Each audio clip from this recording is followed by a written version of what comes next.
कलाकार लेखिका मनु भट्ट। ये जो कहानी है वो दिल को छूने वाली कहानी है। यहाँ पे दो सहेलियों की कहानी है कि किस तरह से वो सहेलियां साथ में पढ़ती है, लेकिन दोनों के स्वभाव अलग है। कलाकार मतलब कैसे है कि चित्रा जो है वो एक बड़ी चित्रकार है, चित्रकार जो चित्र बनाती है, और वहीं पे अरुणा जो है वो समाज सेविका है। कहानी में दो ऐसी सहेलियों का चित्रण किया गया है जो कॉलेज के एक हॉस्टल में एक कमरे में रहती है। वो दोनों बहुत घनिष्ठ सहेलियां हैं, परंतु दोनों के जीवन के लक्ष्य अलग हैं।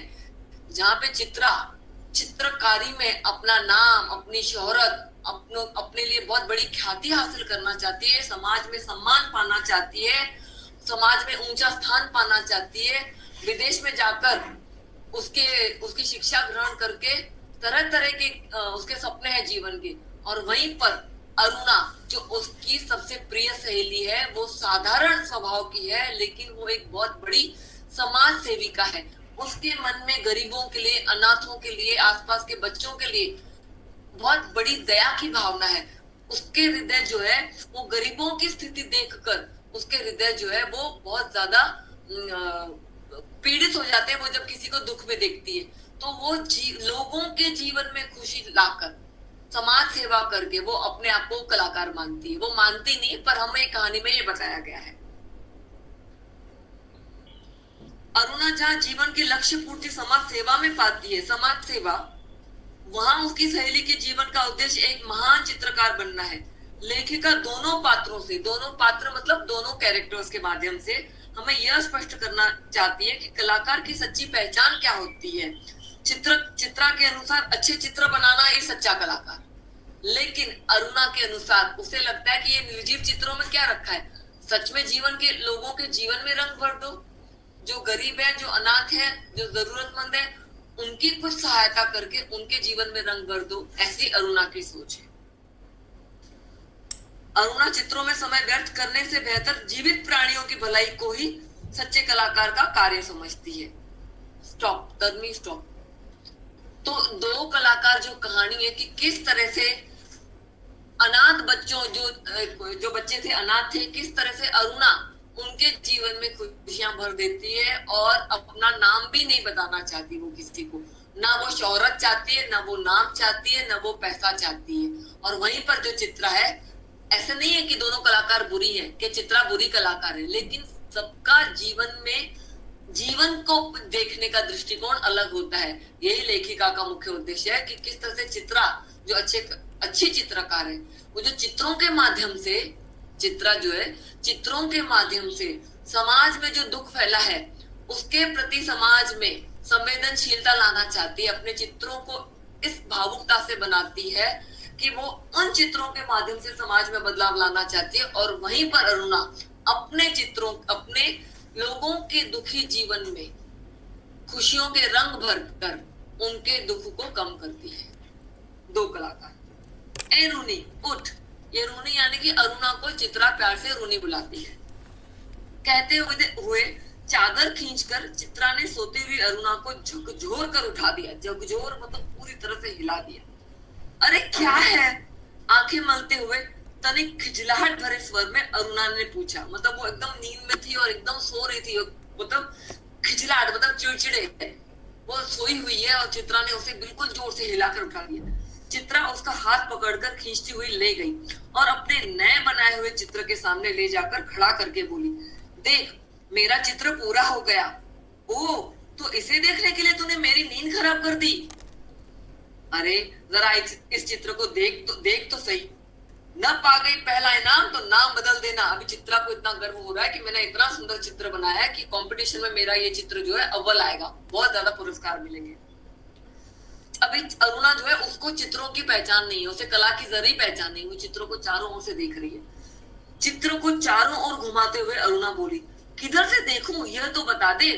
1000 बार तुझसे कहा है कि जिसका चित्र बनाए उसका नाम लिख दिया कर, जिससे गलतफहमी ना हो, मिसअंडरस्टैंडिंग, वरना तू बनाए हाथी और मैं समझू उल्लू। मतलब तू बनाए, मतलब चित्र की उसे जरा भी पहचान नहीं ना, क्योंकि चित्रकार जो गहराई से चित्र बनाते हैं उनके चित्रों पर नाम नहीं होते। जो कलाकार होता है वही उसको समझ पाता है, और अरुणा कलाकार नहीं है, चित्रों की कलाकार नहीं है, इसलिए चित्रा के बनाए हुए चित्र उसे बिल्कुल भी समझ में नहीं आते, इसलिए वो कह रही है उनसे समझाकर कि अरे कुछ नाम तो लिख दिया कर, नहीं तो मैं क्या समझू तेरे चित्रों से। तस्वीर पर आंखें गड़ाते हुए बोली, किसी तरह नहीं समझ पा रही हूँ कि किस 84 लाख योनियों में से आखिर ये जीव किस जीव की तस्वीर है। 84 लाख जीव मतलब हमारे 84 लाख अलग अलग जीव होते हैं, उनमें से किस जीव की तूने ये तस्वीर बनाई है, मेरे तो समझ से बाहर है। तो आपको यह कोई जीव नजर आ रहा है? अभी वो उसको बोल रही चित्रा, अरे मतलब तुझे कोई इसमें से प्राणी नजर आ रहा है, जरा अच्छी तरह देख और समझने की कोशिश तो कर। अरे यह क्या, इसमें तो सड़क, आदमी, ट्राम, बस, मोटर, मकान सब एक दूसरे पर चढ़ रहे हैं। मतलब जो भी तूने जो चीजें बनाई है वो एक दूसरे पर चढ़ रहे हैं, मानो सबकी खिचड़ी पकाकर रख दी हो। क्या घनचक्कर बनाया है, मतलब कुछ नहीं समझ में आ रहा है, सब एक दूसरे के ऊपर गिर रहे हैं। आड़ी टेढ़ी तस्वीर, पता नहीं तूने क्या बना डाली है। वो घनचक्कर मतलब चक्कर में डालने वाली तस्वीर, कुछ नहीं समझ में आ रहा है। यह कहकर अरुणा ने चित्र रख दिया। जरा सोचकर बता कि ये किसका प्रतीक है, ये किसका सिंबल है, जरा सोच तो सही। वो कोशिश कर रही है चित्रा, अपनी सहेली को समझाने की कोशिश कर रही है, भाई चित्रकारी को थोड़ी समझ, थोड़ी डेप्थ में जा, थोड़ी सोच। तेरी बेवकूफी का आई है बड़ी प्रतीक वाली। अभी अरुणा बोल रही है, कोई मुझे नहीं सिंबल विंबल नजर आ रहा है, तेरा दिमाग खराब हो गया। अरुणा उसको बोल रही है, अरे जनाब ये चित्र आज की दुनिया में कंफ्यूजन का प्रतीक है, समझी? So everybody is confuse. मुझे तो तेरे दिमाग के कंफ्यूजन का प्रतीक नजर आ रहा है। अभी अरुणा उसको बोल रही है, तेरा दिमाग कंफ्यूज है, वही मुझे दिखाई दे रहा है, बिना मतलब जिंदगी खराब कर रही है। मतलब वो उसको बोल रही है, काहे को इन सब चीजों में व्यर्थ अपना समय गंवा रही है, अरुणा चित्रा से कह रही है। और अरुणा मुंह धोने के लिए बाहर चली गई। उसको जरा इंटरेस्ट नहीं चित्रा के चित्रों में। उठ के, नहीं बाबा तेरे ये घम चक्कर चित्र तू ही देख, तू ही जान, मेरी तो समझ के बाहर है। फालतू में अपना जीवन और उसका समय और चित्रकारी में अपना समय व्यर्थ गंवा रही है। तो देखा 3-4 बच्चे उसके कमरे के दरवाजे पर खड़े उसकी प्रतीक्षा कर रहे हैं। तो जैसे वो लौटी अरुणा वापस ब्रश करके, तो उसके दरवाजे पर, तो वो किसको पढ़ाती थी, उसके दरवाजे पर 3-4 बच्चे खड़े, तो उसके आसपास जो गरीब बच्चे होते थे, वॉचमैन के, काम वाली बाइयों के आसपास जो बच्चे होते थे, वो उनको पढ़ा लिया करती थी। कौन? अरुणा। आते ही बोली, आ गए बच्चों, चलो मैं अभी आई। अभी अभी कौन किसको टॉन्ट मार रहा है? अभी चित्रा जो है वो अरुणा को टॉन्ट मार रही है, वो उसको बता रही कि तू क्या कर रही है, क्या ये बंदर पाल रखे हैं तूने? बंदर, देखो बच्चों के लिए बोल रही है, किन बंदरों को पढ़ा रही है तू? फिर जरा हंसकर चित्रा बोली, एक दिन तेरी पाठशाला के चित्र बनाना होगा, लोगों को दिखाया करेंगे कि हमारी एक मित्र साहिबा थी जो बस्ती के चौकीदारों, नौकरों और चपरासियों के बच्चों को पढ़ा पढ़ा कर अपने को भारी पंडिताई और समाज सेवी का समझती थी। अभी चित्रा बोल रही है, तो इसमें प्रश्न पूछा जाएगा कि अरुणा क्या समाज सेवा करती थी, तो दिस इज द आंसर। किनको पढ़ाती थी, ये आंसर है, ठीक है। और इसके पहले भी ये प्रश्न पूछा जाएगा कि चित्रा ने कौन सा चित्र दिखाया अरुणा को, क्या उसे वो चित्र समझ में आया, वो भी प्रश्न पूछा जाएगा। 4 बजते ही कॉलेज से सारी लड़कियां लौट आई, पर अरुणा नहीं लौटी। अब इसमें जो एक कहानी है कि अभी अचानक से बाढ़ भरी स्थिति पैदा हो जाती है आसपास, और किस तरह से अरुणा जो है नहीं लौटी है। और चित्रा और अरुणा एक कमरे में साथ में रहती है, तो बहुत घनिष्ठ सहेलियां हैं। चित्रा चाय के लिए उसकी प्रतीक्षा कर रही थी, इंतजार कर रही थी। पता नहीं कहाँ भटक जाती है, बस इसके पीछे बैठे रहो। भटक जाती है मतलब जहां पे उसको लगेगा ना कहाँ हेल्प की जरूरत है, अरुणा वहां पहुंच जाती है। अरे क्यों बड़बड़ कर रही है, ले मैं आ गई, चल बना चाय, मिलकर ही पियेंगे। तेरे मनोज की चिट्ठी आई है। अभी यहाँ पे जो मनोज है वो अरुणा का मंगेतर है, सियान से है। अरुणा लिफाफा फाड़कर पत्र पढ़ने लगी।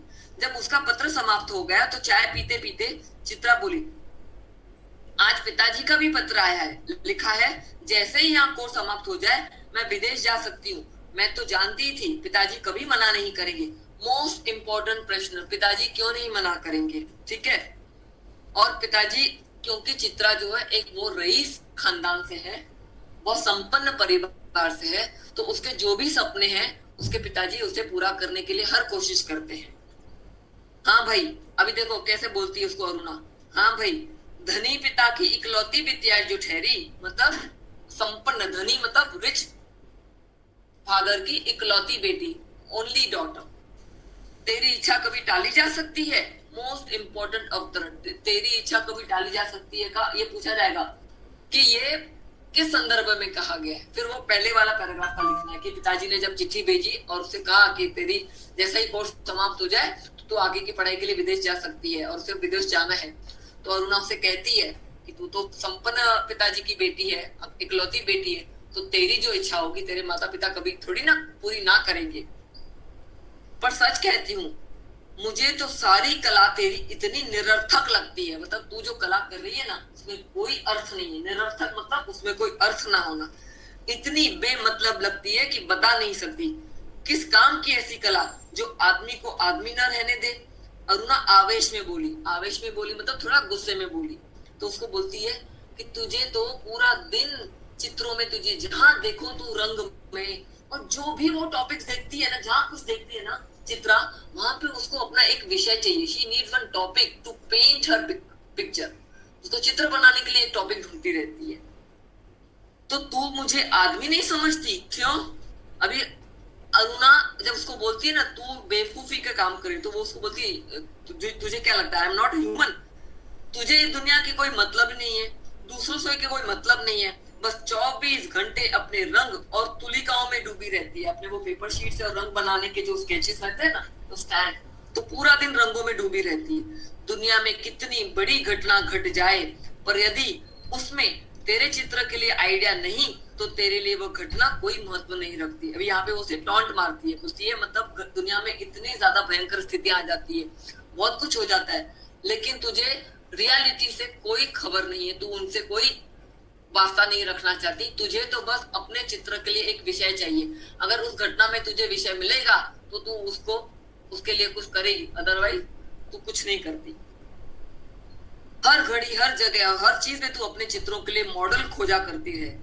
कागज पर इन निर्जीव चित्रों को, निर्जीव मतलब जिनमें जान ना हो, को बनाने के बजाय दो चार की जिंदगी क्यों नहीं बना देती? तू इतनी रिच है, रियल लाइफ में लोगों की मदद करके उनके जीवन को क्यों नहीं संवारती?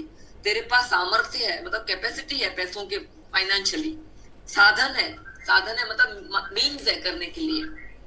वाह, वह काम तो मैंने तेरे लिए छोड़ दिया। विचित्रा बोल रही है, समाज सेवा तो मैंने तेरे लिए छोड़ दी है। मैं चली जाऊंगी तो जल्दी से सारी दुनिया का कल्याण करने के लिए झंडा लेकर निकल पड़ना। मैं जब चली जाऊंगी तो सबका कल्याण करने के लिए you take a flag and चले जाओ। और चित्रा हंस पड़ी। तन्वी पॉज। यहाँ पे जो है, ये जो दोनों सहेलियां आपस में रहती थी साथ में, तो ये हमेशा एक गर्ग स्टोर का दुकान है, नाम है उसका, दुकान का नाम है Garg store. Most important name, इसको याद कर लेना। वहां से जब भी ये लड़कियां गुजरती थी तो वहां पर एक भिखारिन बैठा करती थी, उसके दो अनाथ बच्चे, उसके दो बच्चे थे, तो वहां से आते जाते हमेशा ये लोग उसको देखते थे। 3 दिन से मूसलाधार वर्षा हो रही थी। मूसलाधार मतलब बहुत भयंकर बारिश, जैसे अपने पुणे में और अभी कोंकण में सब जगह हुई थी, वैसी भयानक वर्षा। रोज अखबारों में, पेपर्स में, न्यूज़पेपर्स में बाढ़ की खबरें, फ्लड्स की खबरें आती थी। बाढ़ पीड़ितों के लिए, फ्लड अफेक्टेड पीपल की दशा बिगड़ती जा रही थी और वर्षा थी कि थमने का नाम ही नहीं ले रही थी। थमना मतलब रुकने का नाम ही नहीं ले रही थी। अरुणा सारा दिन चंदा इकट्ठा करने में व्यस्त रहती, चंदा डोनेशन, उन लोगों की मदद करने के लिए। एक दिन आखिर चित्रा ने कह दिया, तेरे इम्तिहान सिर पर आ रहे, एग्जाम्स, कुछ पढ़ती लिखती है नहीं, सारा दिन बस भटकती रहती है। माता पिता क्या सोचेंगे कि इतना पैसा बेकार कर दिया, बेकार बहा दिया पानी में। मतलब तुझे पढ़ने लिखने के लिए भेजा है, ना कि समाज सेवा के लिए। आज शाम को सेवकों मतलब सोशल वर्कर्स दल यानी कि ग्रुप बाढ़ पीड़ितों की मदद करने जा रहे हैं, अरुणा बता रही है। प्रिंसिपल से अनुमति ले ली है, मतलब even Aruna is going with them, तो प्रिंसिपल से उसने परमिशन ले ली है। अनुमति यानी कि परमिशन। मैं भी उनके साथ जा रही हूँ। चित्रा की बात को बिना सुने उसने कहा। शाम को अरुणा चली गई। 15 दिन बाद वह लौटी तो उसकी हालत काफी खस्ता हो रही थी। खस्ता मतलब वो खुद भी बहुत उनकी देखभाल करके बहुत कमजोर सी हो गई थी, बीमार सी दिख रही थी।